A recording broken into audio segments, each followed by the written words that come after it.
All right, Bernadette, thank you again for the session today. Really enjoyed it. Wanted to talk about a few of the things that we worked on today.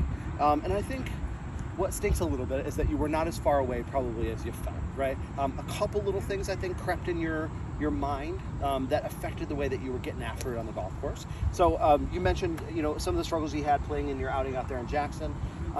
What I noted from watching you swing a little bit today, you started to do a couple things that were a little bit different from what you'd done in the past. One was you would get close to the ball and then start creeping away until the club was pretty far away from you. And that can have a lot of bad effects. I think you were getting a little bit off balance, you were standing up more than you normally had, and then it was making it harder for you to get back down. So I think that's probably the most impactful change that we made for you today, was not only to get you a little bit closer to the ball, but then give you this kind of little way to figure out how far away is that club from me, so that you can set up there every time in the same place. So I think that's the biggest change we made. We slightly recommended maybe just keeping it a little bit more compact up here. Once in a while you were just reaching a little extra with that club. Honestly though, it didn't even seem, because you didn't focus on that, I don't believe. It was mostly really more about getting you set up there properly. And then, the couple very slightly fat ones that you hit were the ones where you kind of would stop or slow your body down. Just need to keep turning through and keep making good shots. And I think you got much closer to doing so.